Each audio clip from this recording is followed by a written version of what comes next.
Aloha, and welcome to the 17th episode of the Hail Mary podcast. I'm Atoves, and I'm joined by my husband, the Toves. We're coming to you from Hawaii to give you our hot takes on UTSA's gritty win over UNLV. We've been out here on vacation with some friends that are shockingly not UTSA fans, and some that don't even like sports at all. However, we made it a priority to carve out some time to watch the Roadrunners play and to record this podcast. So let's get started. UTSA goes 5-0 for only the second time in program history, after a hard-fought win against UNLV. The Runners scored first on a 9-yard touchdown pass to Josh Cephas. They added a 26-yard field goal in the second quarter. On defense, Tariq Woolen came up with an interception for the first time this season, which the offense converted to a touchdown on a McCormick run to take a 17-10 lead into halftime. In the second half, the Runners would add a 31-yard touchdown pass to J.T. Clark in the third quarter. However, two uncharacteristic missed field goals by Duplessis in the second half meant UTSA's defense would have to stand tall against a comeback attempt by UNLV. An interception by Jamal Sam and a forced fumble by Drew Prox that was recovered by Lorenzo Dantzler in the third quarter kept the Runners in the game. Later in the fourth, Clarence Hicks and DQ Henry came up with a big sack on fourth down to seal the 24-17 victory for UTSA. So let's go into the thoughts on the game. Let's first start out. I hadn't really done too much in terms of predicting so far, but I actually did a prediction for the final score, and it was 38-17. So spot on UNLV's score, but UTSA's was obviously off. Yeah, I mean, I think we anticipated that this, would be tough just because UNLV obviously has had a really tough schedule. They haven't played well. I never felt like, we were going to lose this game, like it was a real trap game. But, obviously UNLV has had some tough opponents, and it was going to be difficult for us to really figure out how they were going to play against UTSA because, we know they're better than their record. But, again, we saw UTSA struggle a bit on offense, and, fortunately our defense really came through with us and helped us stay in the game. So that, we did enough to, win the game, but obviously it wasn't our best showing. Yeah, I mean, I think with UNLV, we start thinking as a fan base, we should have blown these guys out. But, to your earlier reference, they played some tough opponents, and they, especially against Fresno State, they really showed that they could hang with most of these opponents. When you're trying to build a team up, especially at the state that UNLV was, we had mentioned last week in our preview that Marcus Arroyo was facing quite a bit of challenges in terms of trying to essentially find the guys that'll be able to play and be playmakers on this team. So, obviously the lack of depth hurts. So you have to just try to pump your guys up, try to do the best you can in terms of really finding that game that can help essentially get this season started again. And this UTSA game was the one that I think that they had circled and said, look, we were hanging tough with Fresno State. We're going to play a tough UTSA team in the Dome. We're going to act as if we have no idea about the Dome sound issues, that, we're going to act as if, honestly, they're beatable. And so let's take this win. So, did they almost? Sure. I think also it really comes down to the fact that, I just feel, as I kind of stated before in other podcast episodes, that UTSA has really performed well situationally. And, I think when you watch UNLV play against UTSA, you can certainly see that they don't play well situationally.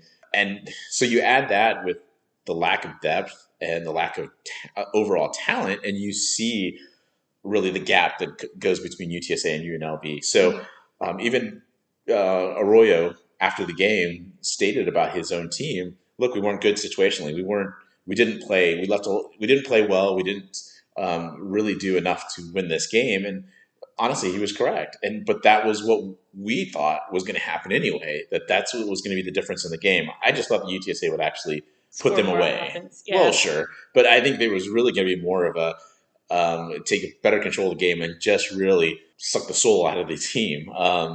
It just didn't happen. And, that's going to be something that these players are going to look back on. And I think Traylor even mentioned that this wasn't one of the games that they really liked. So yeah, I mean, what did you say your prediction was again? 31?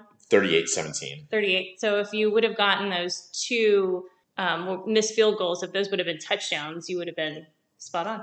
I would have. So we had the opportunity to get to 38. We just didn't, do it. Right. And I think it goes back to kind of show you that not so much about my prediction, but most of the fact that, UTSA had the opportunity to shut the door and they didn't. So if we start kind of talking about the defense, I think the biggest thing was that really comes out to everybody was that big touchdown pass that UNLV threw.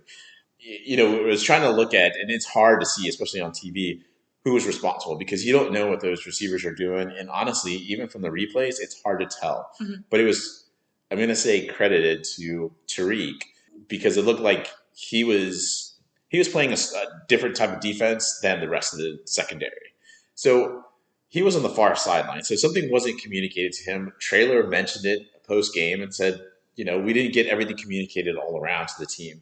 So I think for me, being 5 games in, you think that this would be addressed already. I mean, when you see big issues like this, especially with this Traylor team, they usually fix those issues and we don't see them pop up again. Yet here we are 5 games in and it's happening. And I wouldn't say it's backups. We actually have starters that are having issues. I guess my question to you is, are we seeing this issue, do you think, because we have co-defensive coordinators? And, my thought on that is no. And the reason being, and again, maybe this is me just being naive, but I would think that if the issue was with the co-defensive coordinators, that you wouldn't just see these issues play out in the secondary, that you would see issues, communication issues happen, also on the different, on the line. And you don't see that. You really just see this happening in the secondary. So to me, that doesn't necessarily speak to the issue with play calling or the coaches as much as something's going on between the players and, the communication between them. And maybe if it's, a change in coverage, they need to kind of play up and to another player. They're not necessarily communicating that, hey, you need to take over this zone if they're playing zone or whatever it is. But I think it's more of an issue between the players, in my opinion. Obviously I'm not a football expert, but that would be my guess.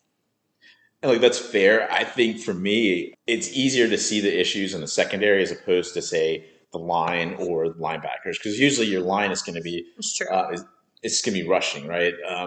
Unless they have some sort of zone blitz where somebody supposed to drop back, and you see this obvious gaping hole in the middle, and you see, let's just say UNLV had taken advantage of it over and over.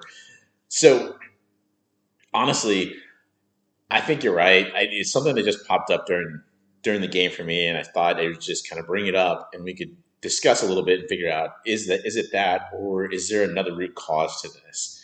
That said, I think part of this goes back to the pass rush.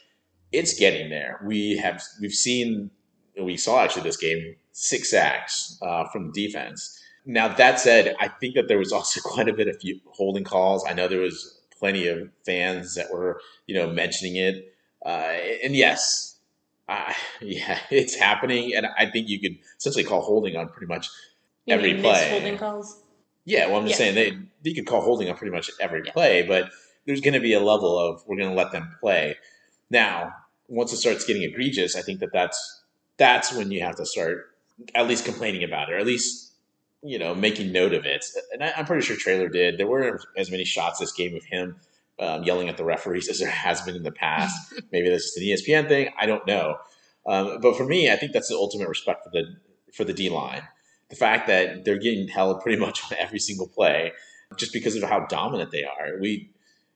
And I think that has also caused problems for the secondary because of the fact that now you're getting held, so the pass rush isn't getting there. So now you're asking the secondary to have to guard, receiver for a very long time. So it makes it difficult for somebody to stay on their receiver, or, if there is some sort of communication breakdown or some sort of coverage breakdown, it's going to be much more glaring than it was if it was the pass rush had gotten there in the line. Let's say we're going on a blitz, that it would get there. Again, just my thoughts there on that. Let's go to a couple of just stats and moments. Lorenzo Dancer. I don't know what it is, but he just keeps coming up with the ball. Yeah. I think it's now 2 straight games where he comes up with the fumble. We had Jamal Jamal Sam and Tariq Woolen with interceptions. Certainly good to see Tariq able to get an interception. Jamal, I thought, played well in terms of it's good to see him out there, first of all. Second of all, the fact that he was just honestly aware enough that the ball popped up and he actually went and caught the ball. It's usually one of those situations where there's several secondary personnel around. A receiver pops the ball in the air and everybody tries to go for it and they either knock themselves out of the way or something happens. But Jamal put his hands out and made sure to grab that ball and made the interception. And, off those 2 interceptions, we got the offense capitalized for 14 points. So that's huge, especially moving on, into the future. And not just Western Kentucky, but for any games here the rest of the season. Rushing wise, I mean, again, this team just seems, at least the defense, really seems to have a good grip on stopping the run. Mm-hmm. And I think that's sort of the issue, is that I think on the defense, and, I'll say this because especially if anybody out there has played like NCAA football or something on a video game, you see that if you stop the run, the other team starts having to try to pass. So some of these passing numbers get inflated and some of the issues that you have back there start getting inflated as well. And so held UNLV to 35 yards rushing. You gave up 316, but that was the only way. When you take out that 60-yarder, you're talking about what, like 256 yards potentially? Right. I mean, in this day and age, in terms of the offense that are out there, I don't have a big problem with this. I think it's just more of a, let's just play a little bit more consistently and let's fix some of these secondary issues and we'll be okay. Yeah, and we'll talk more, about what we need to fix when we get really into Western Kentucky because, we are going into a game where Western Kentucky, obviously plays a spread offense, lots of passing, and it's something we're definitely going to have to address before then. Yeah, absolutely. So let's go to the offense. I was trying to look at this game and trying to figure out like what are some of the issues? And really, everybody points to the offensive line and some of what the sort of the changing of each player. But the problem with that to me is that that's what happened last season. Mm-hmm. Last season you had guys switching positions. You didn't have the starting 5 that you wanted playing every single game. So you had someone new there.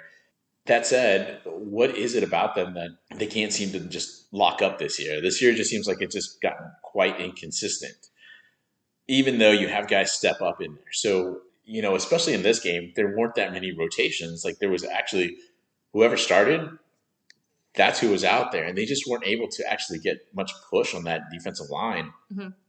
And part of it is, I think you've had these struggles on the offensive line. And so we haven't been successful at getting the run game going. And maybe it's part of that's offensive line. Part of that, maybe it's just sincere. It's a combination of the two. But, the interesting thing is that we've really had a lot of success with our passing game, but yet we seem to just continue to want to go back, to try to get the run game going. And sometimes that's fine because you have to have a balance. But other times it's like, why do we keep trying to chip away if this isn't successful? Especially in the games where Frank is really having a lot of passing success. It's like, at some point, why aren't we just sticking with that? Why are we forcing these short runs? And it's almost like that was the game plan going in. And so we have to have a certain balance of run instead of just saying, you know what, this is working. Frank and the receivers are connecting. He's, particularly in this game, he was spreading it around to multiple receivers. It's like, why not at times just continue to go with that? Because we did seem to get conservative, especially in the red zone, and it just didn't seem to be necessary. And it's interesting you say that because, Coach Traylor mentioned at, post-game, they didn't really want to show all their cards. It's a non-conference game, so they didn't want to show all their cards. And it makes sense. However, there are ways to run the same play that you've been running, but possibly have a different formation look to it. So instead of having, let's say, for instance, they run that sort of inside run that they usually do. A lot of the times, and I'm just going to go off the cuff here, but I believe it's 1 tight end, 3 receiver look. Bring in 2 tight ends and run that same play, so you'd have Watson and Cardenas in there. Or, you can go even further with that and like bring in somebody to be an H back or bring somebody in as a fullback. But there's different ways to show these looks. I just think that we get so stuck in like going back to your point, we get stuck in this is the way we've been running it all season, and we're going to continue to do this. Now, I would say on the other hand, the reason you might continue to do this is because even though you're only getting the 1 or 2 yards, it is helping the passing game. So that threat of the rush is enough to give either receivers time to separate or give at least someone a chance to make their cut and Frank to get rid of that ball. Yeah, I mean, I guess the other thing is, too, that they probably think in some of these schools like a UNLV where they may not have the depth, like maybe if they just kind of keep pushing that run game, they're going to eventually, wear down the defense. And at some point, I mean, it did work against Memphis. You saw that at the end of the game. The Memphis D-line just looked gassed. So, I mean, I guess that's probably part of their theory, but sometimes it just gets frustrating because, you feel like, I mean, there was one play where it was like 1st and 25 and we're running. Like, okay, why? I mean, I guess it was 1st and 25. It wasn't like 3rd and 25. But, there were a couple of times where it was just like you felt like Frank was in a groove and you just wanted to see him continue to make those passes instead of, handing it off to Sincere for 2 yards. Yeah, and I think those were the moments that I told you during the game that it looked like that was when the Roadrunners were better situationally than UNLV, because in that series, UTSA runs the ball and then they throw a couple of quick passes, but it's held down because UNLV actually goes off sides. Sure. And so, those are the moments where UNLV had to be much more disciplined than UTSA, yet they weren't, and because of it, UTSA took advantage. I do want to call out, I want to say that either Coach Lunny or some of the offensive staff must have listened to our podcast. If you are, great. Thank you. But because Frank came out throwing quicker passes and he got into this groove with the receiving core. So to your point, he was in a groove. Yeah. He looked locked in. But I think, again, he was getting rid of that ball quicker. And because of it, I felt like that's what got him in the groove. That's what got him going and the passing game really moving. And I think that that's really the strength to this team. Now, that doesn't mean we can't, go back and really, throw some deep passes or, right. Have some slower developing passing plays. But I think this quicker passing game fits Frank perfectly. And it gives him just that opportunity to get rid of the ball. And the offensive line doesn't have to be we didn't give up any sacks. So clearly it kept anybody from hitting Frank on passing downs. It felt good to at least see him be able to get in that groove where I think in previous games he hasn't really been able to really get locked in like he did. Other stats, we have Sincere going for 89 yards. It's a little concerning that he's struggled so much rushing, though I will say that I don't know what that issue could be. I kind of was running some things around in my head. One of them was potentially that he's getting run down because of all these carries. Because Brady was actually, I guess, got knocked out of the game. So it gets a little disconcerting when you just stay with Sincere the entire time, and he hasn't looked as explosive at times. He had a 3.1 yard average, and so it's not all on this offensive line. I think Sincere might have been run down a little bit. That said, I went back and kind of looked at his high school stats, trying to see was he run a lot in Judson? Was he getting a lot of run here at UTSA? And I mean, I think those rush attempts are starting to catch up to him, but I don't know that we're at that point that it's all him. It might be some of it. He's getting a little extra tread on those tires, or losing some of that tread on his tires, but it's something certainly to watch out as we continue through this season to see if there's, we continue to see Sincere struggle. Anything else you've got from the offensive side? Other than Josh Cephas clips 1,000-yard receiving mark in his career, so he is now passed Aaron Grubb for 4th in UTSA history in career receptions at 100. So nice. Pretty impressive stats for Cephas, especially in a game where Zakari was held out because they're trying to, help him to recover before, we really get into conference play. So, and can I say that felt like afterwards when Traylor talked about, Zakari and kind of holding him out, it sounded very Popovich-like. It was the game, like sort of the player management, and obviously different when it comes to football than it is to basketball. At least here, we know that Zakari had been injured. There had been other issues going on. So you know that this was certainly was going to be, he was going to need some rest at some point. And, going back a few episodes, we talked about the fact that how does this 8-game stretch going to look like? Because we thought it was going to be the offensive line. We still have some issues on the offensive line, but now we have wide receivers. Our top wide receiver is having an issue. Luckily Josh Cephas has stayed healthy. And you've seen, JT Clark, who's been able to, really kind of step up in a huge way this season. I just like the fact that with Cephas, I felt like he's always been sort of at times the odd man out. There's, how do you get the ball to him? We had him as one of the wide receivers. Moving him into the slot now just seems like such a no-brainer because having JT on the outside, having Josh inside, I didn't feel like the offense necessarily missed too much outside of potentially just just getting in that groove and really just, finishing off drives. That said, what can you say? Congrats, Josh. I mean, I want to say I felt like this is something he would do anyway because he's just that talented. Yeah, and the other thing is he did talk about how much, in the preseason that he had really tried to work on his run after catch, and again we've seen that coming through from him. So it's good to see that he's been able to have the opportunity to demonstrate what it was that he worked on all off season. Very good points. So let's go on to special teams. Honestly, kick coverage was good. I didn't see too many problems out there. We had had a good, nice long kick return from Dadrian Taylor, someone that we're going to talk about a little bit more going on in the episode. Can we spend at least a minute talking about the poor field goal kicking? And look, the reason I think we're going to say it's poor is because Hunter has a standard, and that standard is just being automatic.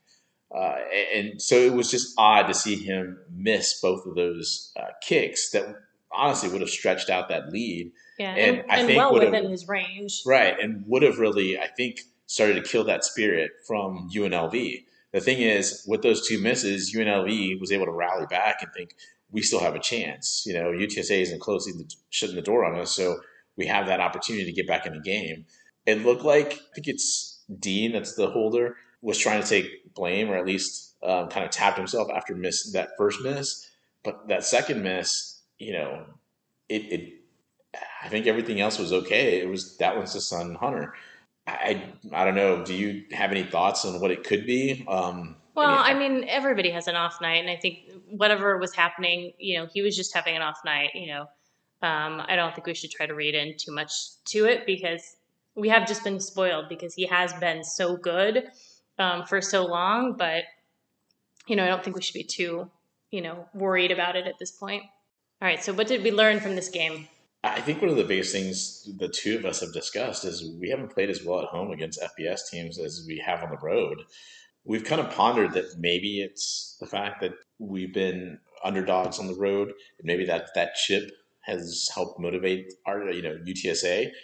So what is it that's different at home? Is it that we're favored so highly? I mean, I think one of my favorite quotes from Javi Cardenas from birdsup.com is great teams cover.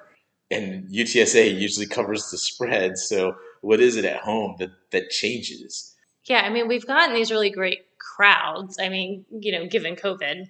So, we can't really say that it's not, fan support. But I don't know. I do think that this team likes to be the underdog. I think that's one of the things that, Traylor has kind of instilled them, and the triangle really sort of helps them to develop. So maybe it is the fact that at home, they're coming in and, they don't play as crisp as they do when they're on the road. Illinois, Memphis, they were, not picked to do well, or certainly not picked to win. And, we haven't historically played well away from home. It's kind of been the opposite. So I don't know, maybe this year we've just, really been able to kind of like dial in, and not eat the cheese in those games, but then the ones where we're at home, that's maybe where we're struggling more because we're not the underdog. I don't know. It's baffling. So, something to think about, but I think at least 5 games in, we can certainly say that we certainly need to figure out some of these issues because there are going to be some tougher games down the road. I think looking at the Conference USA in itself, it just reminds you of, or at least reminds me, for any soccer fans out there, U.S. soccer, who have to go through CONCACAF. And while the teams in CONCACAF aren't very strong, it's the environment you have to play in and just some of the rivalries that you have to deal with. So, to me, that's what UTSA is facing. So let's hopefully they're able to lock up some of these issues, especially at home and on the road, in order to make sure to keep this winning going for them, or at least put themselves in a position to succeed. But again, here we are. It's not like we've lost these games. We've done enough to win. We just, I think there's been a couple of times where we've expected these games to be more like the Lamar blowout, even though they're not the same type of team that Lamar is. But obviously our expectations have been increased because we're expecting, a much more impressive win than we've seen. But at the end of the day, it's still a win. And that's a good point because, I think we're coming at it as fans. And I think if you look at it more objectively, you realize it's not so much that, the win that we won the game or, how impressive the showing was. It's that when given the opportunity, we didn't necessarily put the game away, right, at least sooner. The score won't always show you, I think, that the game has been put away. Yeah. Sometimes you will win 31-17, but the score is much closer than what the game really was. And I think that that's really what the takeaway is here, is that there's just been some troubles there at home where on the road, it doesn't seem to be there as much. That said, we kind of talked about this a little bit, but the secondary has had those communication issues. We saw the issues in Illinois with the wide open, receivers. We saw that again against Middle Tennessee. Mm-hmm. And you saw that not as frequently, I think, against Memphis, but certainly you have the big play here in UNLV. And it just seems like, to me, that this really falls to the coaching staff. Jess Lepp, Rod Wright, Nick Graham. Jess Lepp is the safeties coach. Nick Graham is the cornerbacks coach. So, I think between Lepp, Wright, in terms of defensive coordinators, and then looking at your secondary coaches, you need to figure out what is it. And I think they really just need to sit down with guys and just, at least their defensive backs, and say, what is it that we need? What is it we're failing at? Is it the communication? Are we giving you too many complex defensive signals? What's going on? Mm-hmm. Because something is triggering you to go to a coverage that isn't being called. So if it's not being called, what is it that we're doing that's giving you that or triggering you to do that? Well, let me ask you this. Do you think that the issues happen more when they're in zone coverage versus man coverage, or are we seeing it in both situations? I think we're seeing them in both situations. It's tough because you can't always see the field. Mm-hmm. It's tough to always diagnose. This is where the issues are. That said, when we also talk about communication, it's not always just about somebody being completely wide open. There was the second UNLV touchdown where two of our guys, and I don't know who it was because the camera ran into each other. Yeah, just ran into each other. It was funny because it was actually in a breakdown from Alamo Audible that they had posted, and they had shown that play. And I'm glad they did because I was kind of wondering if I could actually see who it was that those two UTSA secondary or at least defensive players that ran into each other. There was somebody that questioned, was that a pick play? It wasn't a pick play. It was literally two of our guys not paying attention to where they're going, and they just ran into each other, and so the receiver got open. What's worse is that it felt like the pass rush was getting there. So again, it's those communication issues that, from a defensive standpoint, you have to clean up, because if, you mentioned it for Western Kentucky, but for actually any other team down the road, that's something they're going to look at on tape and say, we can exploit this. Another thing that we learned is Coach Traylor continues to sort of preview and then reinforce challenges with the upcoming opponents. And it appears the team and some fans don't listen.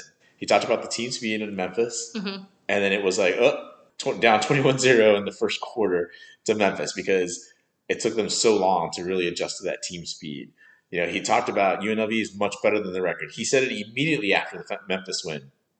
And we had fans, kind of in our Vander's way saying, okay, why was this game so much closer than it really should have been? Right. For us, we've rationalized it more as, well, it was because of the fact that you didn't put the game away. Mm-hmm. That's why they had that last drive where they could have been game tying, right? But I think for a lot of other fans, and I would say casual fans, they're going to look at UNLV and say, "Oh, UTSA played UNLV, and they couldn't put that team away." Like UNLV is 0-4, and UTSA is 4-0. Like, what is UTSA doing? I mean, if they want to compete, this is Right. what are the issues? So I think this is more for the casual fan to really realize that if you actually start watching UTSA football, these guys are going to have issues, but I don't think it's going to be. I think you really need to listen to Coach Traylor because I think he's going to give you exactly what you need to look forward to the next game. I didn't hear anything from him about Western Kentucky except for they're really good. Well, he said they're the best offense that we've faced so far, or we will have faced so far. Which can you argue with him? No. Yeah. I mean, it's obvious from just if you've seen even some clips from Western Kentucky. So really interesting, but something really just to consider is when you start saying stuff, we're gonna have to listen. You got anything else that we learned? No, I think that covers everything. I mean, we talked a little bit about the run game already, so I don't think we need to revisit that. Sounds good. All right, we've gotten to the part in our podcast where we start talking players of the game.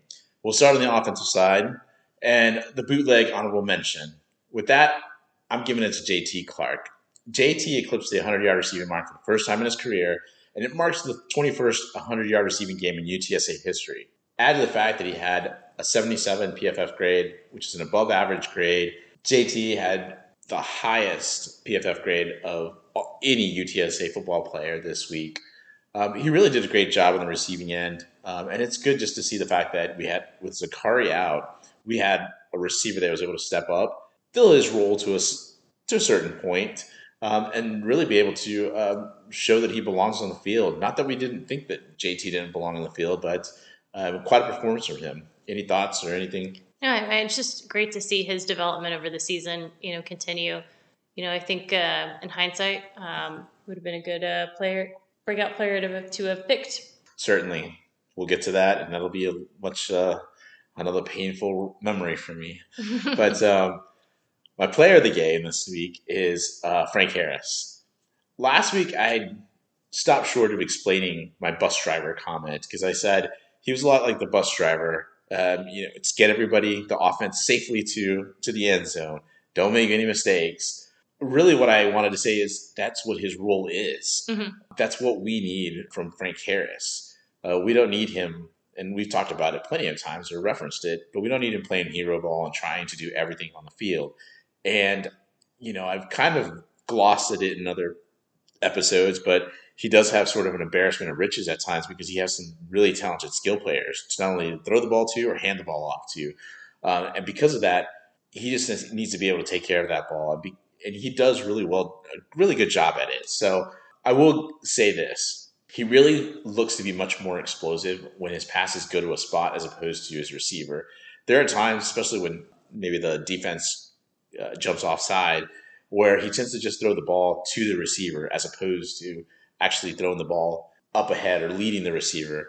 And, I think at least late in the game, maybe not late in the game, late in the first half during that stretch that we discussed about being 1st and 25, he got UNLV to jump off sides. Well, we got the free play, and he threw it downfield, but he threw it what felt like right to JT as opposed to leaving the ball out and leading him potentially like the goal line for JT to potentially lay out and catch. Now, again, it's a lot of nitpicking here, but I just feel like that's what makes him much more explosive and makes him much more dangerous as a passer.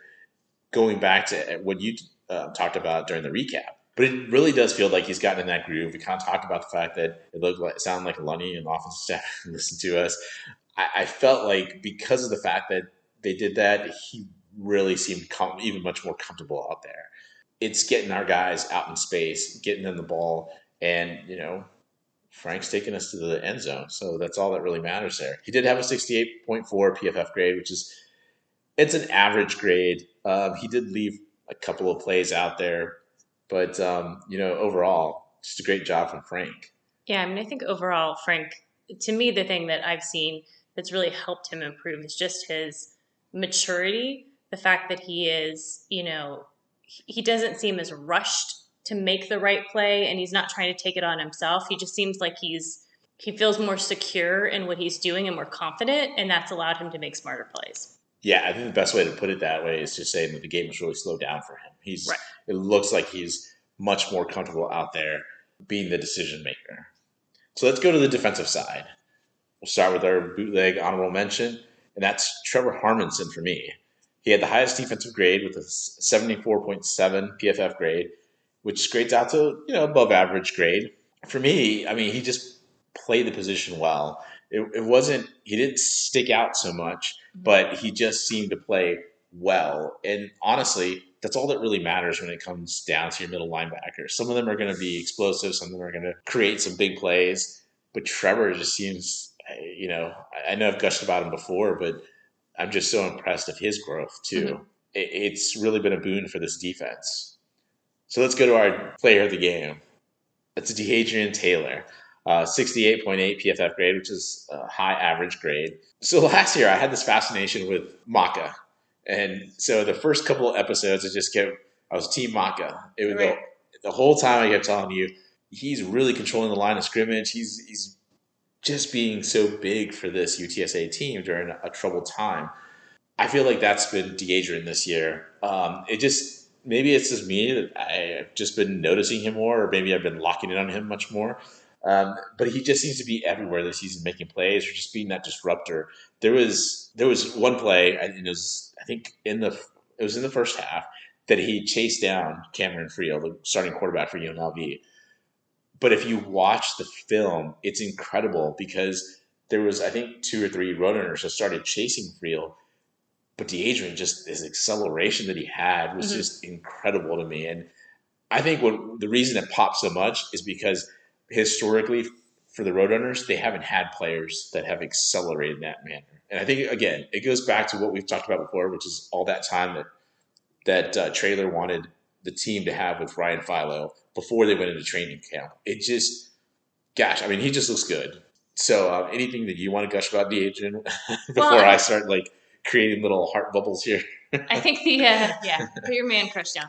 I think the other thing about Dadrian, though, is that you're not just seeing him on defense, you're also seeing him make big plays on special teams. So again, he's really come to the forefront more because we're now seeing him, not just on defense, but we're also seeing him, play on special teams. And so, and he is making these big plays that last year Traylor said he's always done this in practice, but now he's making the plays in the game. And so, he really is getting a lot of attention, and he's really seems to have come into his own. And you can only feel anything but just excited for him. Some of these guys have been on this team for a while, and now you're finally getting to see them really blossom. And so it just seems really good. It just shows that they made the right decision to come to UTSA and fulfill their dream of playing college football. Okay, let's get to the breakout players, or as I like to call it, ATOVs' players of the season. Special teams is where we'll start. Julon Williams gives me a great goose egg. BJ Daniels gives you 67.4 PFF grade. He also made a special teams tackle, which was a big one. And when I say big, it's just because it was just good coverage. So great job, BJ. I think that earns you at least a point, if not half point. Going to defense, Caden Holt gives you a nice goose egg. Kelechi gives you a 63.8 PFF grade. He only had 8 snaps, and I think some of those were taken by Jamal Sam. Regardless, Kelechi, I thought, played well. Nothing big here, so let's move on to the offense. Kendrick Cobbs gives me a nice goose egg, though. It feels like with Brady, depending on what the injury looks like, we might see some more Kendrick Cobbs in the next few games, so I at least might get a point in the next 3 or 4 games. Oscar Cardenas, is there really anything else to say? 63.7 PFF grade. He made 2 catches for 25 yards. It just felt like another Oscar game, as I like to call it. Anything that you want to gush about Oscar, Kelechi, BJ? I was excited to see that Cardenas had an opportunity to make a couple of catches. I've mentioned before, I think there's a good opportunity with Frank Style for them to get the tight ends more involved in the receiving game, although, my gut is that they're really trying to use them more for blocking with the injuries that they've had on the O-line. And, it was good to see both Kelechi and BJ have, good games in their, respective snaps that they had. All right, before we go, we wanted to give a shout out to our listeners who have shared the podcast on Twitter. So thank you to Meep Nation and Jake Pohl. I may be pronouncing your name wrong, Jake, but thanks for sharing. And the others who have done that in the past too. Just excited to have, our name out there. And we always appreciate, having additional listeners join us. Yeah, absolutely. I mean, Alamo de Model has also been a big supporter, especially Jared. I know Javi has also, from birdsup.com, has also done some retweets, as well as JJ Perez. So, yeah, I mean, thank you for both of us. I think, we started this with just an intention of it being just for our friends and getting this out there to everybody. At least in the UTSA verse, it feels like UTSA Twitterverse. Okay, well that too, but it just feels like we've kind of added to some of the kind of friends in our circle. So thank you. Hopefully you keep enjoying what you're listening to. And as always, if you ever want to reach out to us, just DM us. They're open, and you can ask us any questions or anything. All right, and other Conference USA. Action this weekend. Not really a great week for Conference USA when it came to play against ranked opponents. Louisiana Tech lost to North Carolina State, and Western Kentucky lost to Michigan State. But one of the bright spots was that, unfortunately, Charlotte lost to Illinois. And while I'm not, ever advocating necessarily for a Conference USA opponent to lose, because it is Illinois, at least now they have 2 wins. So that makes our win against them seem a little bit more meaningful, and they're keeping their hopes alive in Conference USA at 1-1. Should a conference realignment boot them down to CUSA? They got 1 loss to a West Division, CUSA West Division, and one win against CUSA East. So. I know, so they could, theoretically, they could win the East. Yeah, you never know. They're in contention. All right, let's move on and talk about Western Kentucky, since we will be playing them next week. And even though they are coming off of this loss against Michigan State. Again, they're favored to win this game at home, somewhere between 2.5, 3 points, depending on, where it's at right now. Traylor said, they're the best offense that we're going to face, or that we have faced so far this season. And obviously we know they're a formidable opponent. They got a great quarterback in Bailey Zappi. They're a spread offense. They're, kind of that air raid offense that we don't necessarily see that much in Conference USA. So, they're going to give UTSA some trouble when it comes to their pass defense, which we've already talked about. So I'll let you kind of go into your assessment of Western Kentucky. Coming from, Houston Baptist, and we didn't know if it was going to work. Michigan State certainly had problems, but that Michigan State team is pretty good. And the fact that Western Kentucky was able to hang around like they did certainly should give, I would say, UTSA fans some trepidation heading into the weekend. That said, I feel like when I keep thinking of Bailey Zappi, the starting quarterback for Western Kentucky, I feel like that's going to be going through your mind the entire time, because he is essentially the linchpin of that offense.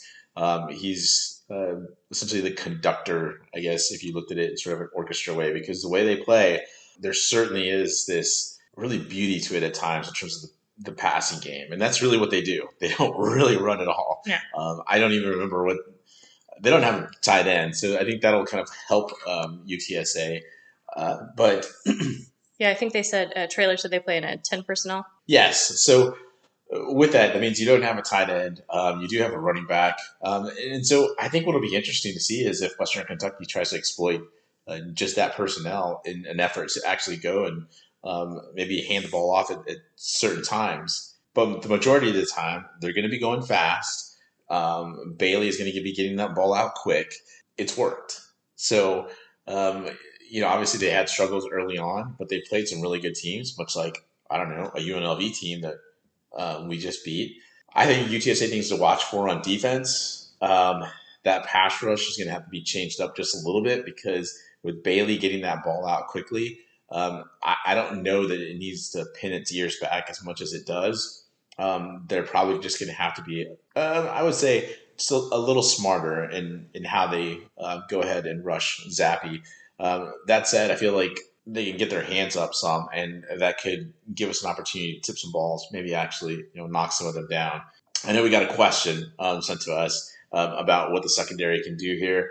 And for me, it's actually just the overall defense because Western Kentucky plays so fast. We're going to need to be on point with the defensive call communications. We saw struggles last year during the bowl game against Louisiana, where at least we noticed it immediately that the defense was looking to the sideline and they weren't getting any call. So they were just they just kind of went like in a man covers. They did something. They just it wasn't fruitful for UTSA. So I think if they go back and look at that, they're going to want to at least revisit some of the issues they had there and at least kind of put a game plan around what's going to be more effective here. In my opinion, they just need to simplify those defensive game signals because I think that'll help with the communication. I know we talked about the communication way earlier in the podcast episode about how do we fix these secondary issues, but that's really what I wanted to allude to heading into Western Kentucky is they're going to have to get down to that root cause and figure out what is it that we're missing, what's going on, and now that you're playing even faster offense than you played against, how do you go ahead and communicate your defensive signals throughout the entire team? So something just to think about and something certainly to look at.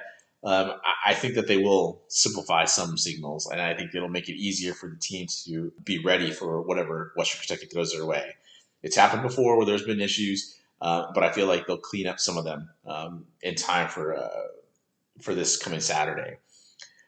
On defense for Western Kentucky, they're really not very spectacular. I haven't been able to see much of it, mostly because I wanted to see Bailey Zappi. I didn't really care much about the defense, and there's nothing too special about them. They are graded pretty well in terms of a pass rush, but they are lacking in so many areas on defense. But I think a lot of it has to do with the fact that they are going so fast on offense that it puts their defense in a lot of trouble because of the fact that they're going so fast. So, it keeps their defense on the field a lot more than they would probably like. So, something for them to adjust to. That said, I think UTSA things to watch for on offense, going up against that Western Kentucky defense, is really offensive line really was kind of pushed around this last game, and they weren't able to impose their will, as Traylor likes to say. I think they just need to control the line of scrimmage so that their rush and pass offense can control the game tempo. Because I think that's going to be crucial here.